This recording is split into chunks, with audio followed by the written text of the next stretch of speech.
के और उसको वहीं मार दिया। उसके बाद जो सिर्फ मुसलमान ही किसी की हत्या करके उसे फ्रिज में बंद नहीं करता है। हरियाणा में हुए मर्डर से हम सबकी आंखें खुल चुकी है और ये पहला ऐसा केस नहीं है जो इस तरीके से इतने संगीन रूप से अंजाम दिया गया।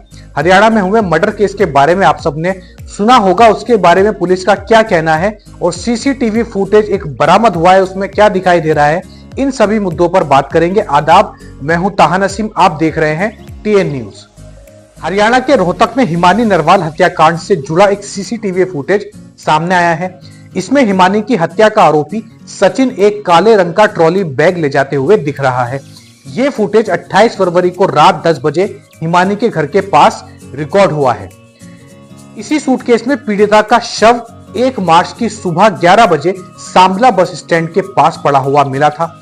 रोहतक में एडिशनल डीजीपी के राव ने बताया कि इस मामले की जांच के लिए एक विशेष जांच दल को नियुक्त किया गया था, गठन किया गया था।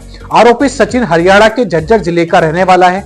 वहां वो मोबाइल फोन की दुकान चलाता है। उसे दिल्ली में गिरफ्तार किया गया था। आरोपी पिछले 1.5 साल से सोशल मीडिया के जरिए हिमानी के संपर्क में था। उसके रोहतक स्थित घर पर आता जाता भी था।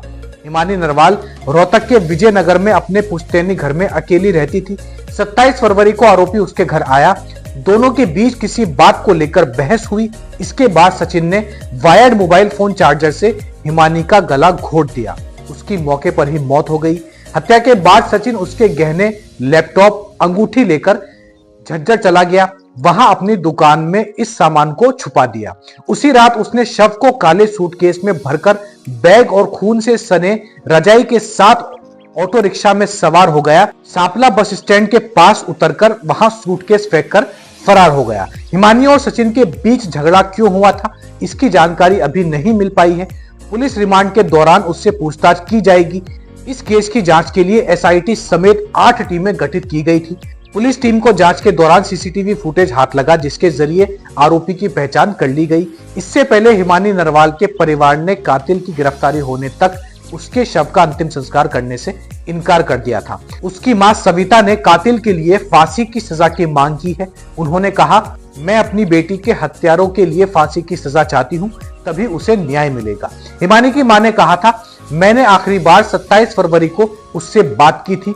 उसने कहा था कि अगले दिन पार्टी के कार्यक्रम में व्यस्त रहेंगी, लेकिन बाद में उसका फोन बंद मिला।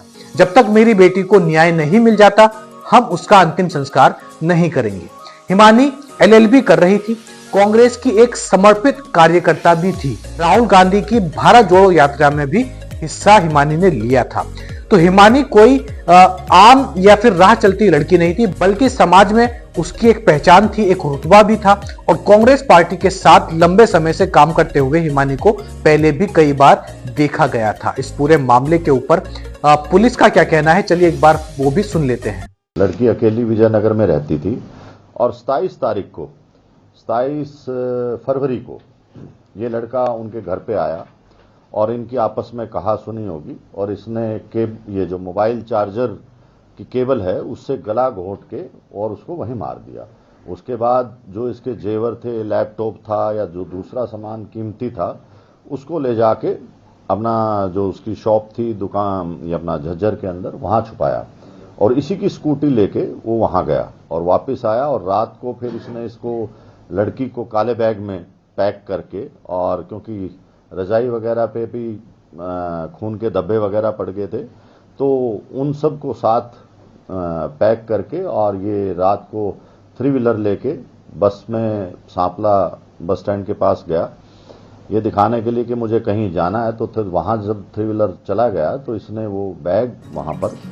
तो आपने पुलिस की जुबानी सुना कि किस तरीके से सचिन ने इस मर्डर को अंजाम दिया और क्या दिमाग लगाया और किस तरीके से एक ट्रॉली बैग में भरकर उस लाश के टुकड़े करके उसको बस स्टैंड पर फेंककर फरार हो गया। लेकिन कातिल कितना भी शातिर क्यों ना हो, पुलिस के शिकंजे में, कानून के शिकंजे में वह आ ही जाता है। इस पूरे मर्डर के ऊपर आपकी क्या राय है, वे आप हमें कमेंट बॉक्स में लिखकर जरूर बताएं। मैं ताहा नसीम अब आपसे विदा लेता हूं। कल आपसे फिर मुलाकात होगी मजीद खबरों के साथ। तब तक अपना और अपने घर वालों का ख्याल रखें, सुरक्षित रहें।